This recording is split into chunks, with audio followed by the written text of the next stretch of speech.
Desde quando eu era bem pequenininho, meu avô me contava lendas assustadoras. Algumas que me faziam ficar dias sem dormir. Desde então, por mais estranho que pareça, eu me apaixonei pelas lendas brasileiras e sempre fiquei imaginando se essas histórias tinham sido inspiradas em casos reais. Nessa Sexta do Medo, eu, Bira, quero contar para vocês as lendas brasileiras mais macabras, tanto do nosso rico folclore, tanto das lendas urbanas que são passadas de geração em geração. Você mora em Curitiba? Ou mesmo já visitou a cidade?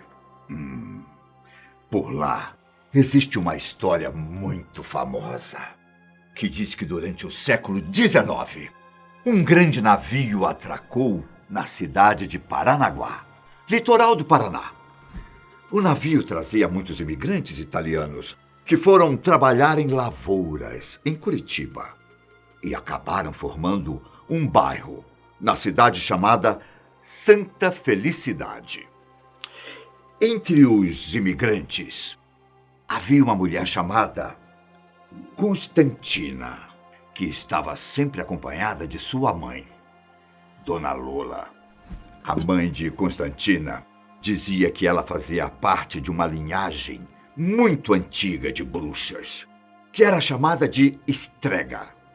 Vez ou outra, Dona Lola dizia a Constantina que ela precisava se preparar para a feitiçaria, pois o castigo para uma pessoa que nega o seu dom é ser uma moça durante o dia e uma velha bruxa durante a noite. Apesar dos avisos da mãe, Constantina não gostava de feitiçaria, pois acreditava que esse papo de bruxa envolvia invocar espíritos malignos. E mesmo percebendo que ela tinha vários dons estranhos, como se comunicar com mortos, ter premonições e habilidade de curar as pessoas, ela continuava negando ser uma bruxa. Mas Dona Lola era uma mãe persistente e passou a levar a filha para alguns rituais. Uma noite, Dona Lola levou sua filha até um cemitério. E segundo reza a lenda, Constantina queria arrancar alguns mortos dos seus túmulos. Assustada, ela mesma, a própria Constantina, saiu correndo do cemitério e acabou indo parar em um local chamado Campo Largo, na região metropolitana de Curitiba.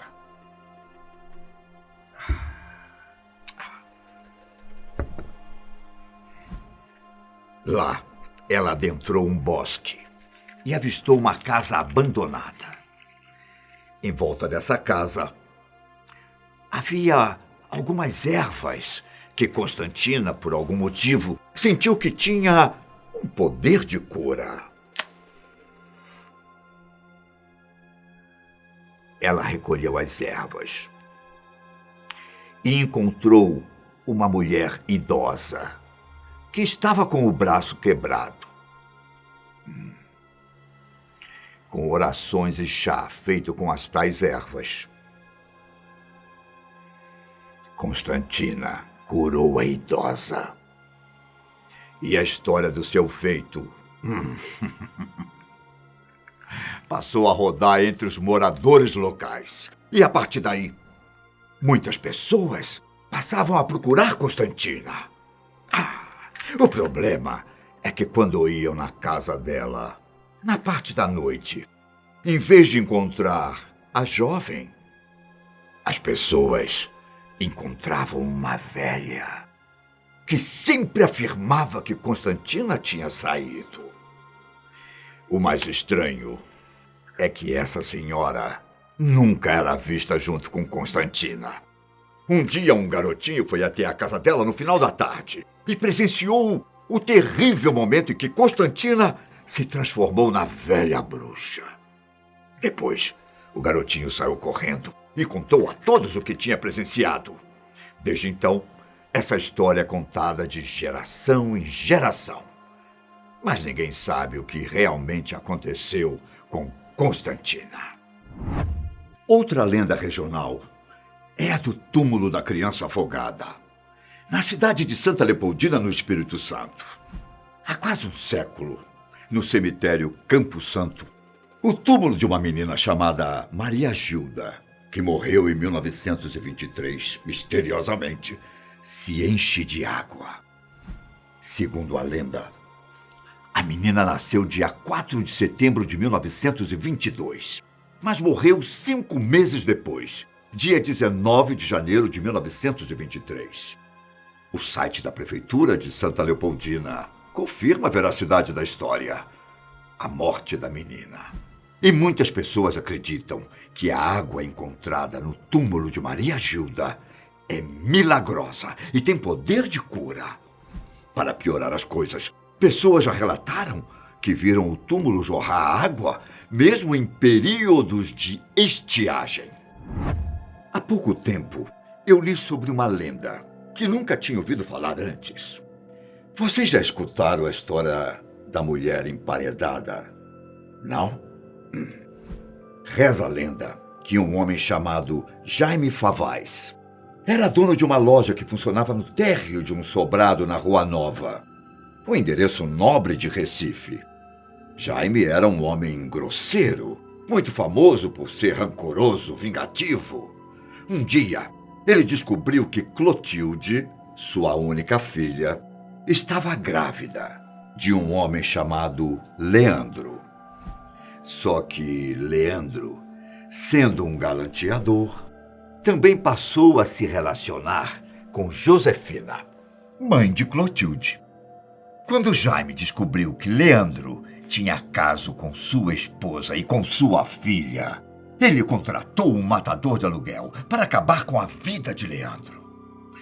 Enlouquecida com aquela situação, Josefina tentou fazer com que sua filha se casasse com um sobrinho.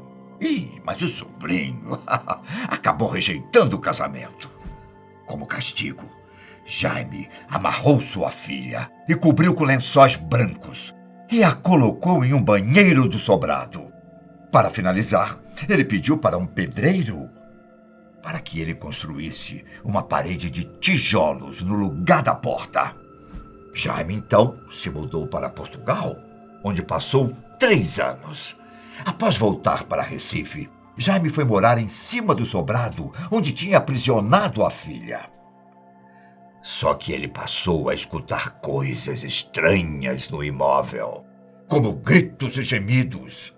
E depois passou a ter visões da filha vestida de branco. Até hoje, algumas pessoas afirmam já ter visto a aparição da moça de branco em um prédio comercial na Rua Nova.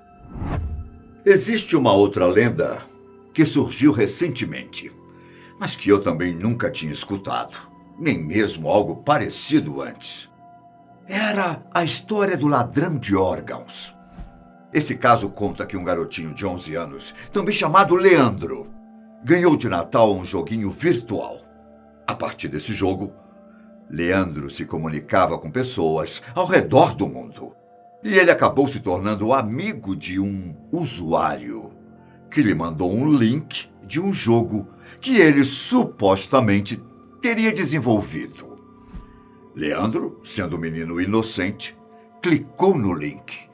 Mas, na verdade, o link era um rastreador que mostrava exatamente onde ele morava. No dia seguinte, Leandro não se lembrava do que havia acontecido. Ele acabou acordando em uma banheira, cheia de gelo e com corte nas costas, ao lado de um bilhete que dizia o seguinte: ligue para o hospital, seu rim foi extraído. Muitos dizem que essa foi apenas mais uma daquelas lendas que circulam pela internet, mas eu, particularmente, acho que é algo completamente possível de acontecer. E dentro do folclore brasileiro, na sua opinião, qual é a lenda mais assustadora?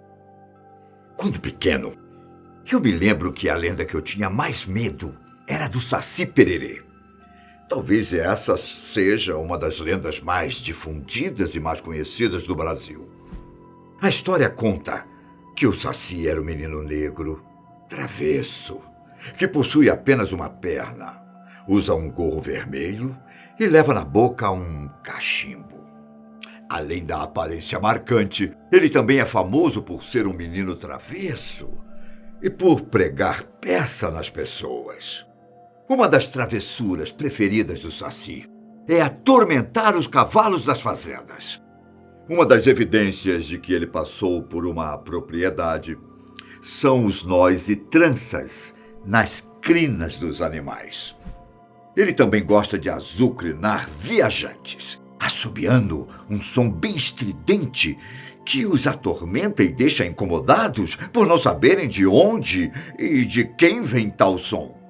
Além disso, ele costuma derrubar os chapéus usados pelos viajantes, danificar o freio das carroças, entre outras travessuras. Ele também pode invadir as casas das pessoas para queimar a comida, ou mesmo azedá-las. Reza a lenda que, de vez em quando, o Saci cria alguns redemoinhos para levantar poeira ou espalhar as folhas de um determinado lugar. Se você quiser capturar o Saci, existe uma maneira. Dizem que se você jogar uma peneira no redemoinho, o Saci será capturado. A pessoa que conseguir capturá-lo terá de tirar seu gorro, pois assim ele vai perder seus poderes sobrenaturais. Por último, deve-se aprisioná-lo em uma garrafa com uma cruz desenhada nela. Conta-se que o Saci vive 77 anos, sendo que, depois desse período, ele pode transformar-se em um cogumelo venenoso. Essas foram algumas das mais assustadoras lendas brasileiras. Me diz uma coisa, existe alguma lenda famosa que você gostaria que eu contasse aqui na Cesta do Medo? Tem? Então escreve aqui embaixo, porque eu me despeço por aqui. Até a próxima. E cuidado, hein? Muito cuidado. Pois nem todas essas histórias são apenas lendas. Cuidado.